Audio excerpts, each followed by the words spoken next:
Hello बच्चों, welcome to success dreamers the avengers. तो बच्चों आज हम करने वाले हैं आपका जो बिजनेस स्टडी का चैप्टर नंबर फर्स्ट था उसका पार्ट थर्ड।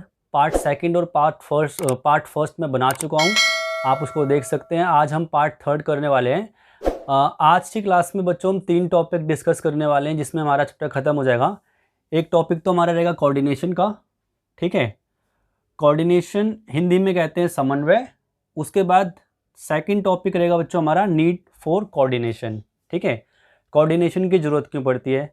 और फिर उसके बाद तीसरे टॉपिक में हम पढ़ेंगे management as art, profession and science. तो बच्चों हम स्टार्ट करते हैं अपना आज की क्लास टर्म कोऑर्डिनेशन से। तो कोऑर्डिनेशन, जैसा कि मैंने आपको पिछली क्लास में भी बताया था, कोऑर्डिनेशन का मतलब होता है समन्वय। समन्वय मतलब तालमेल, ठीक है। कोऑर्डिनेशन के बारे में क्या कहा गया है? It means to synchronize the various activities of a business, in other words to balance all the activities. तो कोऑर्डिनेशन का मतलब वो एक्टिविटी है, वो प्रक्रिया है जिसके द्वारा क्या करते हो आप, कोई भी जो आपका बिजनेस होता है उसकी सारी एक्टिविटीज़ को आप एक दूसरे के साथ सिंक्रोनाइज करते हो। सिंक्रोनाइज का मतलब होता है आपस में उनके बीच में आप एक तालमेल बैठाते हो। अब समझने के लिए आप देखते हैं कि भाई कोई टीम जो होती है, जब वो कोई मैच खेल रही होती है, इंडिविजुअल प्लेयर्स की बात नहीं कर रहा मैं, कोई स्पोर्ट्स जिसमें एक इंडिविजुअल प्लेयर हो उसमें कोऑर्डिनेशन की ज़रूरत नहीं पड़ती। जैसे टेनिस खेलते समय मेरे को कोऑर्डिनेशन की ज़रूरत नहीं पड़ेगी, या चेस खेलते समय। लेकिन मैं कोई भी ऐसा गेम खेल रहा हूँ जिसमें मेरे साथ और लोग हैं, जैसे क्रिकेट खेल रहे हैं, फुटबॉल खेल रहे हैं, तो ऐसे गेम खेलते समय हमको दूसरे प्लेयर्स जो होते हैं उनके साथ जो है तालमेल बिठाने की ज़रूरत पड़ती है, उसी को कहा जाता है कोऑर्डिनेशन। अब कोऑर्डिनेशन की ज़रूरत इसलिए पड़ती है ताकि जो हमारे ग्रुप गोल्स हैं उनको हम अचीव कर सके। अगर मान लीजिए मैं अपने दोस्तों के साथ एक क्रिकेट मैच खेल रहा हूँ, तो हमारी टीम का ऑब्जेक्टिव है उस मैच को जीतना। लेकिन हमारी टीम में जो अलग अलग लोग हैं, जैसे कोई बैटिंग करता है, कोई बॉलिंग करता है, कोई फील्डिंग करता है, तो उनके अपने अलग अलग काम हैं। अगर वो काम तो कर रहे हैं मगर एक साथ मिलके नहीं कर रहे, तो हमारा जीतना जो है वो डिफ़िकल्ट होगा। तो हम क्या करते हैं, किसी भी ऑर्गेनाइजेशन में, जैसा कि मैंने आपको अभी एग्जाम्पल के थ्रू समझा, हम किसी भी ऑर्गेनाइजेशन में जो हमारे एफर्ट्स होते हैं उनके बीच में एक तरह का सिंक्रोनाइजेशन एस्टैब्लिश करते हैं। मतलब हम अपनी गतिविधियों के बीच में एक तरह का तालमेल बैठाते हैं जिससे जो हमारे ऑर्गेनाइजेशनल गोल्स हैं वो अचीव हो सकें, ठीक है। तो आई थिंक आपको कोऑर्डिनेशन जो है उसका मीनिंग समझ में आएगा। अब जो टॉपिक आता है आपका नीड फॉर कोऑर्डिनेशन, तो स्क्रीन पे अब आप देखिए टॉपिक आपके लिए आ गया, नीड फॉर कोऑर्डिनेशन। तो कोऑर्डिनेशन जो है इसकी ज़रूरत क्यों पड़ती है किसी भी फर्म में? तो सबसे पहला पॉइंट आपको बच्चों बताया गया, ग्रोथ इन द साइज, ठीक है। अब आप देखते हो कि अगर कोई भी फर्म धीरे धीरे बड़ी होती जाती है तो उसमें काम करने वाले लोगों की संख्या भी बढ़ती है, और काम करने वाले लोगों की संख्या बढ़ती है तो उनके बीच में तालमेल बैठाने की ज़रूरत भी बढ़ने लग जाती है। जैसे कि यहाँ पे लिखा गया है, growth in the size of the organization results in increase in various quality of man power to with varied individual aspirations. Coordination seeks to match the individual goals with organizational goals. तो जब firm का आकार बड़ा होता है तो हमारे individual goals भी बढ़ते जाते हैं।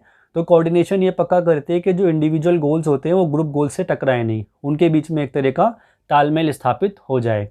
सेकंड पॉइंट बच्चों बोर्ड पे क्या बताया गया है, फंक्शनल डिफरेंशिएशन, ठीक है, इसको हम कहते हैं कार्यात्मक विभेदीकरण। Arising out of departmentalisation and division brings fourth and motive of for achieving individual objectives. तो यहाँ पे बताया गया है, जब हम किसी भी क्या कहते हैं ग्रुप, किसी संघ मतलब किसी संस्था को अलग अलग पार्ट में बांट देते हैं, तो क्या होता है कि जो डिपार्टमेंट होते हैं वो हमेशा कोशिश करते हैं कि हमारा खुद का जो है इंडिविजुअल गोल जो है वो अचीव हो जाए। एग्जाम्पल के लिए जैसे मैंने आपको अभी एक क्रिकेट टीम का एग्जाम्पल दिया था कि जो बैटिंग कर रहा है वो सोचेगा कि भाई मैं अच्छी बैटिंग करूँ, जो बॉलिंग कर रहा है वो सोचेगा मैं अच्छी बॉलिंग करूँ, जो फील्डिंग कर रहा है वो सोचेगा मैं अच्छी फील्डिंग करूँ। लेकिन अगर वो सिर्फ अपने फील्ड में अच्छा काम करते हैं तो उससे मैच नहीं जीता जा सकता। इसीलिए जब हम एक फर्म को अलग अलग पार्ट्स में डिवाइड कर देते हैं तो उससे हम अचीव नहीं कर सकते फर्म के गोल्स। तो जब हम क्या कहते हैं फर्म को अलग अलग डिवीजन में बांट देते हैं तो कोऑर्डिनेशन की ज़रूरत पड़ती है ताकि उनके जो एफर्ट्स है उनको एक तरह से कंबाइन करा जा सके। अब तीसरा पॉइंट बच्चों क्या बता रखा है, specialisation. Specialisation can give rise to feeling of superiority and priority of their zone or activities. Coordination seeks to sequence the integrate all the specialist of activities into a wholesome effort. तो अब होता क्या है, जब हम कोई बड़ी firm चलाते हैं तो उसमें क्या होता है कि अलग अलग कामों को करने के लिए हम स्पेशलिस्ट रखते हैं। एग्जांपल के लिए कोई मूवी बन रही है तो आप देखते हैं उसमें गानों के लिए एक अलग आदमी को रखा जाता है या फिर एक्शन के लिए अलग, ठीक है। तो अलग अलग कामों के लिए हम अलग अलग स्पेशलिस्ट रखते हैं। तो हर स्पेशलिस्ट ये कोशिश करता है कि मैं अपनी फील्ड में सबसे अच्छा काम करूं, लेकिन इससे क्या होता है कि कभी कभी उनके बीच में आपसी टकराव हो जाते हैं। तो कोऑर्डिनेशन ज़रूरी होता है कि भाई जो स्पेशलिस्ट एफर्ट्स हैं, मतलब विशेषज्ञों की जो क्रियाएं हैं, उनको आपस में एकजुट करा जा सके, उनको एक होलसम एफर्ट के रूप में दिखाया जा सके। तो ये 3 रीज़न होते हैं बच्चों जिसकी वजह से किसी भी फर्म में कोऑर्डिनेशन ज़रूरी होती है, नीड फॉर कोऑर्डिनेशन। अब देखो यहाँ पे इससे रिलेटेड क्वेश्चन बता रखे हैं। Name the process that synchronises the activities of different departments. तो इस तरह का 1 नंबर का क्वेश्चन आपके पेपर में आ सकता है। इसमें क्या होता है, कोऑर्डिनेशन की डेफिनेशन ना देके डेफिनेशन देख के आपको प्रोसेस का नाम पूछ लेते हैं, ठीक है।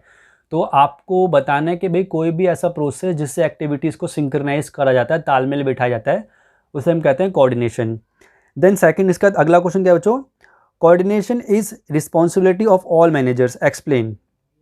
तो भाई क्या कोऑर्डिनेशन एस्टैब्लिश करना मैनेजर्स की रिस्पॉन्सिबिलिटी है? आपका आंसर होगा yes, it is the responsibility of managers at all the levels to establish the coordination among workers. तो किसी भी फर्म में ये मैनेजर्स की रिस्पॉन्सिबिलिटी होती है कि भाई वो जो है वर्कर्स के बीच में कोऑर्डिनेशन को एस्टैब्लिश करें, ठीक है। तो ये टॉपिक मैंने आपको बताया कोऑर्डिनेशन का। अब बच्चों, और ये इंपॉर्टेंट टॉपिक है, इसमें से पेपर में चीज़ें आती है। एक चीज़ और पूछ लेता है कि भाई कोऑर्डिनेशन कोऑपरेशन से कैसे डिफरेंट होता है। तो कोऑर्डिनेशन जो होता है वो डेलिब्रेट होता है, मतलब कोऑर्डिनेशन जानबूझ के किया जाता है, ठीक है। जबकि कोऑपरेशन जो होता है वो डेलिब्रेट नहीं होता, वो तो वॉलेंटरी होता है, मतलब आप अपने मन से कर रहे हैं, ठीक है। तो अब देखिए, ये तो हो गया हमारा टॉपिक कोऑर्डिनेशन का और नीड फॉर कोऑर्डिनेशन। अब हम चलते हैं अगले टॉपिक पे बच्चों, जो है management as art, profession and science. तो ये आपने पिछले जो है क्या कहते हैं, जो आपने पिछले साल पढ़ा था उसमें भी आपने पढ़ा होगा, business as profession, business as art and business as science. तो यहाँ पे भी वही कॉमन चीज़ें हैं। अब देखिए यहाँ पे स्क्रीन पे आपके लिए आ रखा है management as an art. Management को हम आर्ट क्यों कहते हैं, ठीक है। तो सबसे पहले तो आपको आर्ट के बारे में पता होना चाहिए, आर्ट क्या होता है। तो कला का मतलब क्या है? कला का मतलब कोई भी ऐसी चीज़ जिसके लिए आपको खास स्पेशल स्किल्स की ज़रूरत हो, जिसमें थ्योरी के साथ साथ प्रैक्टिकल नॉलेज भी हो और जिसको अनुभव के साथ अच्छा किया जा सके। Art refers to skill and personal application of existing knowledge to achieve desired results. जैसे कि कोई पेंटर हो गया या कोई सिंगर हो गया, है ना, या फिर क्या कहते हैं आपका कोई पियानिस्ट हो गया। तो ये सब अपने एक स्पेशलाइज्ड नॉलेज का इस्तेमाल करके उस फील्ड में एक्सेलेंस प्राप्त करते हैं, तो उसी को हम कहते हैं एक आर्टिस्ट या आर्ट, ठीक है। तो अब इसके ऊपर बच्चों क्वेश्चन क्या आता है, किस तरह से पूछते हैं, वो आपसे पूछते हैं what are the similarities between management and art, या फिर क्या आप कह सकते हैं कि मैनेजमेंट पूरी तरह से आर्ट है या नहीं। तो कुछ ऐसे पॉइंट्स हैं जिनके बेसिस पे हम मैनेजमेंट को आर्ट से रिलेट कर सकते हैं। सबसे पहला है एग्जिस्टेंस ऑफ थ्योरेटिकल नॉलेज। तो बच्चों सबसे पहली चीज़ ये है कि आर्ट में, कला में और मैनेजमेंट प्रबंध दोनों में ही थ्योरेटिकल नॉलेज का होना, सैद्धांतिक ज्ञान का होना ज़रूरी है, ठीक है। हालांकि वो प्रैक्टिकल चीज़ें हैं, लेकिन कोई आर्टिस्ट जो होता है, जैसे मान लीजिए आप पेंटर है तो आपको रंगों की नॉलेज होनी ज़रूरी है, अगर आप सिंगर हैं तो आपको सुरों की नॉलेज होनी ज़रूरी है। तो आप चीज़ तो प्रैक्टिकल कर रहे हैं, लेकिन उसके साथ साथ आपको उसकी थ्योरेटिकल नॉलेज भी होनी ज़रूरी है, इसीलिए हम मैनेजमेंट को आर्ट कह सकते हैं। सेकेंड पॉइंट क्या कहता है, पर्सनलाइज्ड एप्लीकेशन। मतलब मैनेजमेंट और आर्ट दोनों में सिमिलरिटी है कि वो पर्सन बेस्ड होती है, मतलब एक आर्टिस्ट जो होता है एक इंडिविजुअल होता है, ठीक है।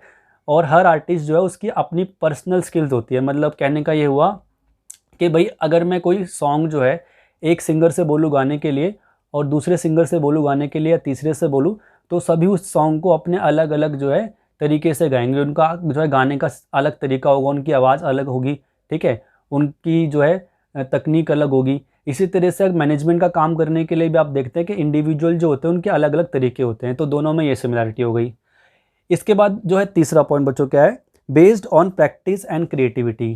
तो ये भी एक सिमिलरिटी है कि भाई मैनेजमेंट जो है और आर्ट दोनों में आप जितनी प्रैक्टिस करते जाते हो आपको उतना ज़्यादा उसमें एफिशिएंसी, उतनी ज़्यादा कुशलता आती जाती है। और तीसरी चीज़ कि भाई जो मैनेजमेंट होता है और आर्ट दोनों में आप अपनी क्रिएटिविटी को अप्लाई कर सकते हो, दोनों में रचनात्मकता लाई जा सकती है, दोनों को ऐसा नहीं कि आप एक ही तरीके से कर सके, ठीक है। तो ये 3 सिमिलैरिटीज़ हैं मैनेजमेंट और आर्ट में, जिसकी बेसिस पे हम कह सकते हैं कि भाई मैनेजमेंट जो है वो फुली एक तरह से आर्ट है। ठीक है, अब इसके बाद तो आपको याद रखना है कि अगर आपसे पूछे what are the similarities between management and art, तो आपको ये पॉइंट बताने हैं। अब इसके बाद बच्चों आता है मैनेजमेंट एज साइंस। मैनेजमेंट को साइंस कहा जा सकता है या नहीं कहा जा सकता। तो देखिए, अब यहाँ पे पहले साइंस की डेफिनेशन आपको बता रखी है। Science is the systematic body of knowledge that is based on general truth which can be tested anywhere and any time. मतलब साइंस जो है, विज्ञान जो है, वो एक तरह का जो है सत्य का ज्ञान है, जिसको आप कभी भी टेस्ट कर सकते हो, जिसकी जांच कर सकते हो, और जो एविडेंस पे बेस्ड होता है। ठीक है, अब भाई मैनेजमेंट और साइंस में क्या क्या कंपैरिजन आप कर सकते हैं। सबसे पहला पॉइंट बच्चों उन्होंने क्या बताया, सिस्टमैटिक बॉडी ऑफ नॉलेज। तो साइंस में और मैनेजमेंट में दोनों में सिमिलैरिटीज़ है कि दोनों सिस्टमैटिक बॉडी ऑफ नॉलेज है, मतलब ज्ञान का एक व्यवस्थित समूह है, विज्ञान भी और प्रबंध भी। तो इसलिए हम मैनेजमेंट को साइंस कह सकते हैं। दूसरा, principle based on experiment and observation, मतलब अनुभवों पे आधारित सिद्धांत। तो मैनेजमेंट के जो प्रिंसिपल्स होते हैं और साइंस के जो प्रिंसिपल्स होते हैं, दोनों में सिमिलैरिटी होती है कि दोनों ही जो हैं प्रिंसिपल्स, वो किस चीज़ पे बेस्ड होते हैं, वो बेस्ड होते हैं एक्सपेरिमेंट पे और ऑब्जर्वेशंस पे। तो ये भी दोनों में सिमिलैरिटी है। ठीक है, तीसरी चीज़ यूनिवर्सल वैलिडिटी। तो जैसे आर्ट के जैसे साइंस के प्रिंसिपल्स यूनिवर्सल वैलिडिटी होते हैं, मतलब हर जगह लागू होते हैं, वैसे ही मैनेजमेंट के भी प्रिंसिपल जो हैं उनकी वैलिडिटी यूनिवर्सल होती है, मतलब वो हर जगह लागू होते हैं। ठीक है, तो इस तरह से हम कह सकते हैं कि भाई मैनेजमेंट जो है वो साइंस है, लेकिन मैनेजमेंट को पूरी तरह से साइंस नहीं कहा जा सकता। इसके पीछे 2 रीज़न है। पहला रीज़न तो यह बच्चों के जो मैनेजमेंट के प्रिंसिपल्स होते हैं और वो जो साइंस के प्रिंसिपल्स होते हैं, वो 100% जो है सिमिलर नहीं होते। क्यों? क्योंकि मैनेजमेंट के प्रिंसिपल फ्लेक्सिबल होते हैं, उनको टाइम के हिसाब से बदला जा सकता है, जबकि जो साइंस के प्रिंसिपल है वो रिजिड होते हैं, उनको बदला नहीं जा सकता। दूसरी चीज़, मैनेजमेंट के प्रिंसिपल हर ऑर्गेनाइजेशन में अलग तरह से अप्लाई होते हैं, जबकि साइंस के प्रिंसिपल हर तरह के एनवायरनमेंट में, हर तरह की सिचुएशन में एक जैसे ही अप्लाई होंगे। तो management is science but it is not fully science. ठीक है, तो ये आपको याद रखना है। इसके बाद जो स्क्रीन पे क्या आया आपके, मैनेजमेंट एज प्रोफेशन। क्या मैनेजमेंट को हम प्रोफेशन कह सकते हैं? तो यहाँ पे बच्चों फिर से आपको पहले प्रोफेशन की डेफिनेशन उन्होंने दे दी। प्रोफेशन क्या होता है? Profession means an occupation for which specialized knowledge and skills are required. Profession का मतलब कोई भी ऐसी स्किल जिसके लिए आपको प्रोफेशनल नॉलेज होनी चाहिए। जैसे कोई डॉक्टर हो गया, उसको मेडिकल सेक्टर की नॉलेज होती है। कोई लॉयर हो गया, उसको लीगल सेक्टर की नॉलेज होती है। इंजीनियर हो गया, उसको जो है कंस्ट्रक्शन की नॉलेज होती है। तो प्रोफेशन का मतलब कोई भी ऐसी फील्ड जिसमें आपको स्पेशल नॉलेज की ज़रूरत होती है। ठीक है, और कुछ साथ साथ एजुकेशनल क्वालिफिकेशन भी आपकी होनी चाहिए। अब हम बात करते हैं कि भाई प्रोफेशन और मैनेजमेंट में क्या क्या सिमिलैरिटीज़ है और क्या क्या डिससिमिलैरिटीज़ है। तो सबसे पहला पॉइंट बच्चों आपको क्या बताया गया, well defined body of knowledge. तो ये दोनों में सिमिलैरिटी है, मैनेजमेंट में भी और प्रोफेशन में, दोनों में well defined body of knowledge होता है, मतलब दोनों में ज्ञान का एक व्यवस्थित समूह होता है। दूसरा, रिस्ट्रिक्टेड एंट्री। अब ये जो है ये सिमिलैरिटी नहीं है, डिससिमिलैरिटीज़ है। मैनेजमेंट में कोई भी एंटर कर सकता है। ठीक है, मैनेजमेंट या मैनेजर बनने के लिए आपके पास ऐसा कोई क्या कहते हैं मेंबरशिप होनी ज़रूरी नहीं है, लेकिन प्रोफेशन में जो एंट्री होती है बच्चों वो रिस्ट्रिक्टेड होते हैं। मतलब हर कोई डॉक्टर नहीं बन सकता, जिसके पास डिग्री है वही डॉक्टर बन सकता है, जिसके पास क्या कहते हैं LLB की डिग्री है वो लॉयर बन सकता है। तो हर कोई जो है क्या कहते हैं प्रोफेशन में नहीं जा सकता, बट मैनेजर हर कोई बन सकता है। अगला पॉइंट, प्रोफेशनल एसोसिएशंस। तो ये एक सिमिलैरिटी भी है और डिससिमिलैरिटी भी है, क्योंकि किसी भी प्रोफेशन में आप जाते हैं, किसी भी पेशे में आप जाते हैं, तो उस प्रोफेशन से जुड़ी हुई क्या होती है, एक एसोसिएशन होती है, एक संघ होता है। जैसे आपके मेडिकल सेक्टर में हम कहते हैं ऑल इंडिया मेडिकल काउंसिल। ठीक है, ऐसे ही आपका बार काउंसिल ऑफ इंडिया हो गई लॉयर्स के लिए। ठीक है, मगर प्रोफेशन में तो ऐसा है, एसोसिएशन बने होते हैं, बट मैनेजमेंट में ऐसा नहीं है। ठीक है, यहाँ पॉइंट क्या लिखा हुआ है, all professional are affiliated to a professional association which regulate entry and frames code of conduct. तो हर प्रोफेशन में क्या होता है, एक एसोसिएशन होता है जो उससे रिलेटेड रूल्स बनाता है, सारे कोड ऑफ कंडक्ट बनाता है। लेकिन बच्चों मैनेजमेंट में ऐसा कुछ नहीं है, तो ये एक डिसिमिलैरिटी हो गई। चौथा है एथिकल कोड। एथिकल कोड को हम कहते हैं आचार संहिता। तो ये भी एक डिसिमिलैरिटी है कि भाई प्रोफेशन में स्ट्रिक्ट कोड ऑफ कंडक्ट होते हैं, मतलब आपको आचार संहिता का पालन करना पड़ता है, मैनेजमेंट में ऐसे कोई कोड ऑफ कंडक्ट नहीं है जिनका आपको पालन करना पड़े, तो बिना कोड ऑफ कंडक्ट को फॉलो करे भी आप एक मैनेजर बन सकते हैं। और आखिरी में है पांचवा, सर्विस मोटिव। तो मैनेजमेंट जो है वो सर्विस मोटिव से जो है इंस्पायर्ड नहीं होती, मैनेजमेंट में सेवा भावना नहीं होती, जबकि प्रोफेशन में हमेशा सेवा भावना होती है। तो बच्चों कंक्लूजन क्या निकलता है कि मैनेजमेंट को हम एक प्रोफेशन के रूप में एक्सेप्ट नहीं कर सकते। हालांकि एक दो दोनों के बीच में सिमिलैरिटीज़ है, लेकिन डिससिमिलैरिटीज़ ज़्यादा होने की वजह से मैनेजमेंट को एक प्रोफेशन के रूप में एक्सेप्ट नहीं करा जा सकता। तो मैनेजमेंट पूरी तरह से आर्ट है।